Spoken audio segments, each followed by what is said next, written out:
Welcome to Apoorva's kitchen. ಇವತ್ತು ನಾನು ಹೇಳ್ಕೊಡ್ತಾ ಇರೋ ರೆಸಿಪಿ ಹೀರೆಕಾಯಿ ಸೀಪಾದತ್ತ. ಇದು ಹೀರೆಕಾಯಿ ಸಾಂಬಾರು ಮಾಡ್ಕೊಳ್ಳೋದಕ್ಕೆ ತುಂಬ ಈಸಿ. ನಮ್ಮ ಊರ ಕಡೆ ಇದನ್ನು ತುಂಬ ಮಾಡ್ಕೋತಾ ಇರ್ತಾರೆ. ಸಖತ್ ಟೇಸ್ಟಿಯಾಗಿ ಕೂಡ ಇರುತ್ತೆ. ಸೊ ಈ ರೆಸಿಪಿ ಹೇಗೆ ಮಾಡೋದು ಅಂತ ಹೇಳಿಬಿಟ್ಟು ನೋಡೋಣ. ಮೊದಲು ಒಂದು ಮಿಕ್ಸರ್ ಜಾರ್ಗೆ ನಾನು ಒಂದು ದೊಡ್ಡ ಈರುಳ್ಳಿನ ಕಟ್ ಮಾಡಿ ತೊಗೊಂಡಿದ್ದೀನಿ.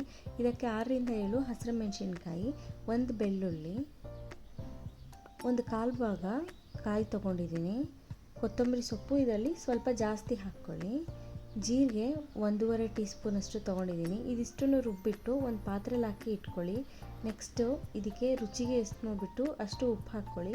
ನಾವು ಇದೆಲ್ಲದನ್ನು ಒಂದೇ ಸರಿ ಮಿಕ್ಸ್ ಮಾಡಿಬಿಟ್ಟು ಕುದಿಯೋಕೆ ಇಡೋದ್ರಿಂದ ಫಸ್ಟ್ ಎಲ್ಲದೂ ಹಾಕ್ಕೊಂಡು ಮಿಕ್ಸ್ ಮಾಡೋ ತನಕ ನೀವು ಗ್ಯಾಸ್ ಹಚ್ಚೋ ಅವಶ್ಯಕತೆ ಇರೋದಿಲ್ಲ. ಮತ್ತು ಇದಕ್ಕೆ ಯಾವುದೇ ಕಾರಣಕ್ಕೂ ಅರಿಶಿಣದ ಪುಡಿ ನೀವು ಹಾಕಬೇಡಿ. ನೆಕ್ಸ್ಟ್ ಇದಕ್ಕೆ ಒಂದು ಈರುಳ್ಳಿನ ಸ್ವಲ್ಪ ದಪ್ಪ ದಪ್ಪ ಕಟ್ ಮಾಡಿ ತೊಗೊಂಡಿದ್ದೀನಿ. ನೆಕ್ಸ್ಟು ಹೀರೆಕಾಯಿನೂ ಅಷ್ಟೇ ನೋಡಿ, ಇಷ್ಟು ದಪ್ಪ ಕಟ್ ಮಾಡಿಬಿಟ್ಟು ನಾನು ತೊಗೊಂಡಿರೋದು. ಇದರಲ್ಲಿ ಸಣ್ಣಕ್ಕೆ ಕಟ್ ಮಾಡಬೇಡಿ, ಯಾಕೆ ಅಂತಂದರೆ ಕರ್ಗೋಗ್ಬಿಡುತ್ತೆ, ಬಾಯಿಗೆ ಸಿಗೋದಿಲ್ಲ ಹೀರೆಕಾಯಿ. ನೆಕ್ಸ್ಟು ನಾನಿಲ್ಲಿ ಅವರೆಬೇಳೆ ಮತ್ತು ಸ್ವಲ್ಪ ತೊಗರಿಬೇಳೆನ ಎರಡೂ ಮಿಕ್ಸ್ ಮಾಡಿ ತೊಗೊಂಡು ಬೇಯಿಸಿಟ್ಕೊಂಡಿದ್ದೀನಿ. ಅವರೆಬೇಳೆನೇ ಇದಕ್ಕೆ ಹಾಕ್ಕೊಂಡ್ರೆ ತುಂಬ ಟೇಸ್ಟ್ ಬರೋದು. ಬಟ್ ಇಲ್ಲ ಅಂತ ಅಂದರೆ ತೊಗರಿಬೇಳೆನೂ ಕೂಡ ನೀವು ಹಾಕ್ಕೊಂಡು ಮಾಡ್ಕೋಬೋದು, ಪರವಾಗಿಲ್ಲ. ಬೇಳೆನೂ ನಾನಿವಾಗ ಹೀರೆಕಾಯಿ ಜೊತೆ ಮಿಕ್ಸ್ ಮಾಡ್ಕೋತಾ ಇದ್ದೀನಿ.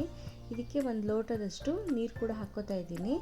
ಇದಕ್ಕೆ ನೀರನ್ನ ಸ್ವಲ್ಪ ಜಾಸ್ತಿನೇ ಹಾಕಿರಿ, ಯಾಕಂದರೆ ಬೇಳೆ ಇದೆಯಲ್ಲ, ನೀವು ಸಾರು ಮಾಡಿಬಿಟ್ಟು ಒಂದು 10ರಿಂದ 15 ನಿಮಿಷ ಬಿಟ್ಟ ಮೇಲೆ ತುಂಬ ಗಟ್ಟಿಯಾಗಿಬಿಡುತ್ತೆ. ಮತ್ತು ಇದು ಕುದಿಯುತ್ತಲ್ಲ, ಕುದಿಯುವಾಗ್ಲೂ ಬೇಳೆ ಇನ್ನೂ ಜಾಸ್ತಿ ಬೇಯುತ್ತೆ, ಆವಾಗ ಸಾರು ದಪ್ಪ ಆಗುತ್ತೆ. ಅದಕ್ಕೋಸ್ಕರ ನೀವು ಒಂದು ಲೋಟ ನೀರು ಜಾಸ್ತಿ ಹಾಕ್ಕೊಳ್ಳಿ.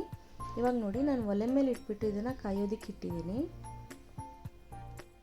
ಇದನ್ನು ನೀವು ಲೋ ಫ್ಲೇಮಲ್ಲಿ ಇಟ್ಬಿಟ್ಟು ಹೀರೆಕಾಯಿ ಬೇಯೋ ತನಕ ನೀವು ಬೇಯಿಸ್ಕೋಬೇಕು. ಹತ್ತತ್ರ ಒಂದು 7ರಿಂದ 8 ನಿಮಿಷ ಟೈಮಲ್ಲಿ ಹೀರೆಕಾಯಿ ಚೆನ್ನಾಗಿ ಬೇಯುತ್ತೆ. ಮತ್ತು ನಾವು ಖಾರ ಹಾಕಿದ್ದೀವಲ್ಲ, ಅದ್ರ ಹಸಿ ವಾಸನೆನೂ ಹೋಗಿರುತ್ತೆ. ಇದು ಪೂರ ಬೆಂದ ಮೇಲೆ ಇದಕ್ಕೆ ನಾವು ಒಗ್ಗರಣೆ ಹಾಕ್ಕೋಬೇಕು.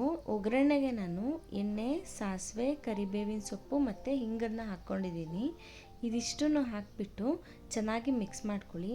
ಸಾಂಬಾರು ತುಂಬ ಸಿಂಪಲ್ಲಾಗಿ ಮಾಡ್ಕೊಳ್ಳೋದು, ಮತ್ತು ಟೇಸ್ಟ್ ಕೂಡ ಸಖತ್ ಡಿಫ್ರೆಂಟಾಗಿರುತ್ತೆ. ಮನೆಯಲ್ಲಿ ಇದನ್ನ ಒಂದ್ಸರಿ ಟ್ರೈ ಮಾಡಿ. ಅನ್ನಕ್ಕೆ, ಮುದ್ದೆಗೆ ತುಂಬಾ ಒಳ್ಳೆ ಕಾಂಬಿನೇಷನ್ ಇದು. ನೀವು ಬಿಸಿ ಬಿಸಿ ಅನ್ನದ ಜೊತೆ ಸೀಪಾದತ್ತ ಸಾರು ಹಾಕ್ಕೊಂಡು ತುಪ್ಪ ಹಾಕ್ಕೊಂಡು ಇದನ್ನು ಸರ್ವ್ ಮಾಡಿ, ತುಂಬ ಟೇಸ್ಟಿಯಾಗಿರುತ್ತೆ. ಇದೇ ಥರ ಸಿಂಪಲ್ಲಾಗಿ ಮಾಡೋ ಅಂಥ ಸಾಂಬಾರುಗಳನ್ನ ನನ್ನ ಚಾನಲಲ್ಲಿ ನಾವು ಅಪ್ಲೋಡ್ ಮಾಡ್ತಾ ಇರ್ತೀನಿ. ಈ ಸಾಂಬಾರನ್ನ ನಿಮ್ಮ ಮನೇಲಿ ಯಾವತ್ತಾದರೂ ಟ್ರೈ ಮಾಡಿದ್ದೀರಾ ಅಂದ್ಬಿಟ್ಟು ನನಗೆ ಕಮೆಂಟ್ ಸೆಕ್ಷನಲ್ಲಿ ಕಮೆಂಟ್ ಹಾಕಿ. ಸೊ ಇವತ್ತು ನಾನು ಮಾಡಿದ್ದ ರೆಸಿಪಿ ನಿಮಗೆಲ್ಲ ಇಷ್ಟ ಆಗಿದೆ ಅಂತ ಅಂದ್ಕೊಂಡಿದ್ದೀನಿ. ಇಷ್ಟ ಆಗಿದರೆ ನನ್ನ ಚಾನಲ್ಗೆ ಸಬ್ಸ್ಕ್ರೈಬ್ ಆಗಿ, ಹಾಗೆ ಲೈಕ್ ಮತ್ತು ಕಮೆಂಟ್ ಮಾಡೋದನ್ನು ಮರಿಬೇಡಿ. Thank you for watching this video.